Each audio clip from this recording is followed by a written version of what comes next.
Hello, this is Daniel from soundheadquarters.com. In today's video, we are building these broadband bass trap cube absorbers.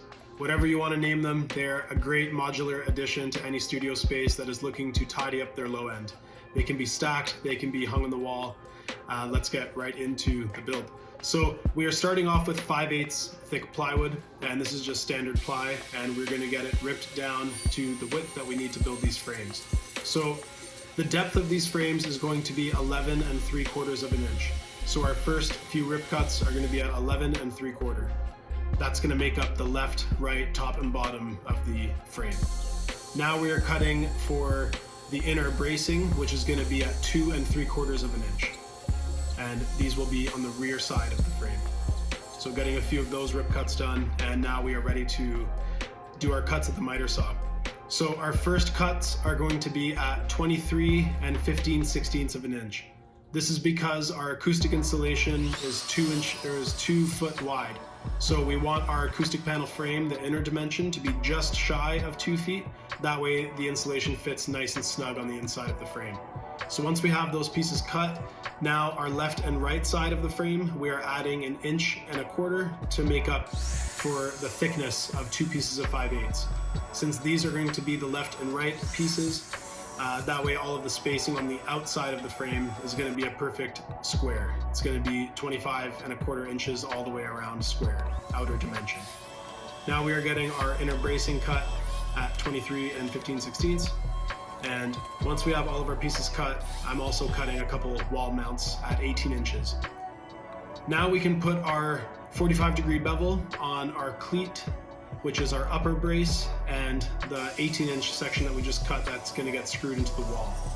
So we're cutting that 45-degree bevel, and what we're doing here is we're creating a French cleat system. And it's just 2 45-degree angle pieces that lock into each other, and that's how we hang it on the wall, if you choose to hang them on the wall. So that makes up the sections that we need there, and now we can move on to assembly. So we are using an 18-gauge brad nailer, some wood glue, and we will be screwing the frames together as well. But first step is to glue and nail all of these sections together. So this is the top section of the panel frame. So we need one section of that 11 3/4 and then one section with our beveled edge. So this is going to be the top of the frame, and we're going to repeat this process for the bottom of the frame, except now we're not using bracing piece with a beveled edge. We're just using the flat edge piece. And you'll see that come together in one moment right here. And yep, that's the bottom of our panel frame. Now we can install the left and right sides to this frame and get this frame put together. So we're just laying it out, getting some glue on top there, and placing our piece on top, and now we can just make sure that the alignment is correct and then nail this off with the brad nailer. And once that side is all nailed, then now we can mark the middle of this frame, and that is where our last bracing piece is going to get glued and nailed in. Once the first side of the panel frame is built, now we can go in and use our countersink bit and wood screws just to really secure this frame together and make sure that it will last long term. So getting some screws in everywhere where a new piece of wood connects, and then we can rotate this around and repeat the process. So gluing, nailing, and screwing on all the pieces where the wood connects, and there we have our finished frame. So now this frame is going to be ready for the rear upholstery and the acoustic insulation. So here's our pair of bass trap frames, and now we can give this a light sand on all the corners and edges of this frame. This doesn't need to be the greatest finish. This is just to take off any splinters or anything that might poke into the fabric when we get to the upholstery process. And before we put the insulation in, I'm just using these offcuts of ply to make little stoppers, because 9 inches of this acoustic insulation is going to be low density pink fluffy insulation, and then the front face of these panels is going to be 2 inches of rigid Owens Corning.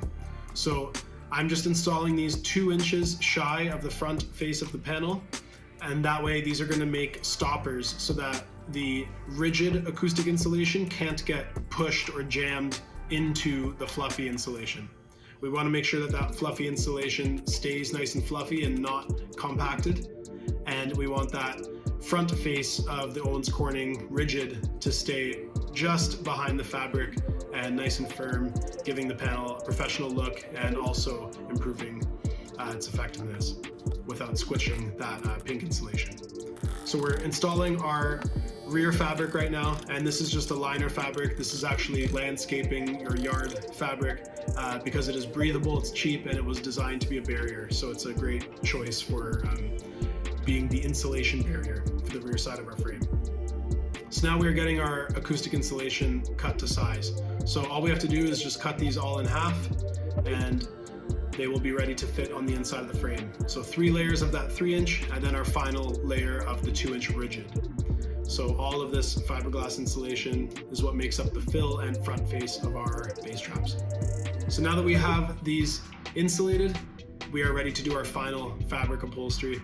So I'm doing the liner fabric first, and then we are using Guilford of Maine FR 701 as the final layer of fabric.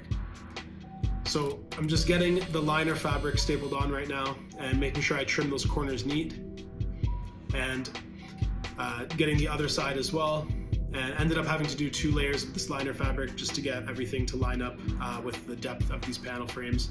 And I'm just cutting off all of the excess so that way nothing bunches up underneath the panel, or underneath the final layer of fabric rather, when we staple that on. So the way that we were doing this is we were tensioning all 4 corners first, and then I staple down the one side, and then I can tension against that first side that I stapled when I stapled the opposite side. Now here is a close-up of the corner detail. This is kind of the most important part to get a nice, professional, clean, tucked look, and nice and flat where none of the fabric is bulging out. And take your time with this step. We have multiple videos on our channel, really in-depth upholstery videos if you want to get really detailed shots of the corner work there. But really what it's all about is locking it in place, cutting out all of the additional fabric so that there's no bulkiness or bulging underneath it, and then just folding over, making sure that we have a nice straight line of fabric along that corner edge. And as long as we do that and secure it in place with the staples at the very end when we wrap it around the rear side of the frame, then from the front face everything is going to look nice and professional, and the staples are only going to be visible from the rear side of the frame. And just like that, our frames are upholstered. And now we are done. So you can build as many of these as you like, you can build them to whatever size you like, but that 2 by 2 foot sizing I think is great to keep things modular and to make the most use out of the acoustic insulation. Thank you guys so much for watching. This has been Daniel from soundheadquarters.com. Please like, share, subscribe, all that great stuff. Peace out. Thank you so much.